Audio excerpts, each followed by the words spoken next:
आ चुका है हमारे next part of moment of inertia में। इस वीडियो में हम करेंगे पैरेलल एक्सिस थ्योरम। भैया क्या होता है, अगर हमारे पास एक कोई रैंडम बॉडी दे रखा है, ठीक है, ये तुम्हें दिख रहा हो रैंडम बॉडी, ठीक है, अब इसका सेंटर ऑफ मास लेट से यहां पे है, तो एक एक्सिस है जो कि सेंटर ऑफ मास के पास हो रहा है, और हमें एक एक्सिस दे रखा है जो कि इसी सेंटर ऑफ मास वाले एक्सिस से पैरेलल में है। याद रखना पैरेलल एक्सिस है, ठीक है। ये जो सेंटर ऑफ मास वाला एक्सिस है, इसके पैरेलल एक एक्सिस है जिसका नाम है आई ए, है ना, और ये आई सेंटर ऑफ मास वाला एक्सिस है, ठीक है। और दोनों के बीच का जो दूरी है वो दे रखा है डी।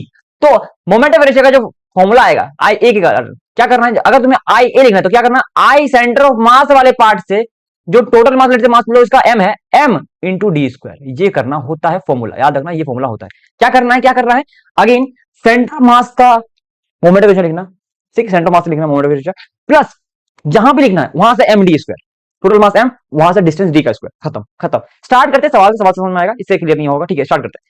हमें पता भैया, हमें लिखना भैया इस एक्सिस के आई ए निकालना है। क्या बोलते भैया, सेंटर ऑफ मास प्लस ये रेडियस मान लो आर है, तो क्या बोलते भैया, मास अगर एम है, रेडियस अगर आर है तो एम आर स्क्वायर। आई सेंटर मास क्या होता है, रिंग के लिए आता है एम आर स्क्वायर, इसके लिए कितना आया एम आर स्क्वायर, यानी कि आगे 2 times M R square. I hope समझ में आया होगा, यानी कि इस एक्सिस के अबाउट अगर मोमेंट ऑफ इनर्शिया निकालोगे ना इस एक्सिस के अबाउट, तो ये कितना आ रहा होगा 2 times M R square, 2 times M R square.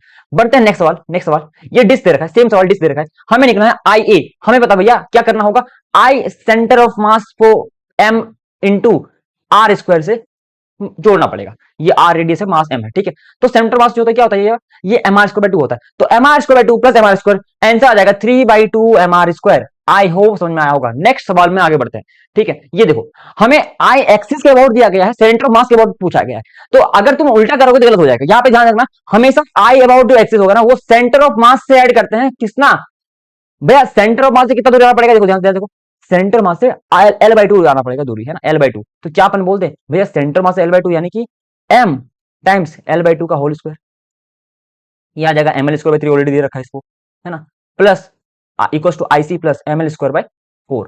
जब तुम इसको सॉल्व करोगे तो ये तुम्हारा आंसर निकल के आ रहा होगा, आई इक्वल टू आ रहा होगा एम एल स्क्वायर बाई 12, है ना। आई होप तुम्हें ये समझ में आया होगा। मिलते हैं नेक्स्ट वीडियो में जहां पे हम लोग और भी कॉन्सेप्ट कवर कर रहे होंगे, ठीक है, बाय।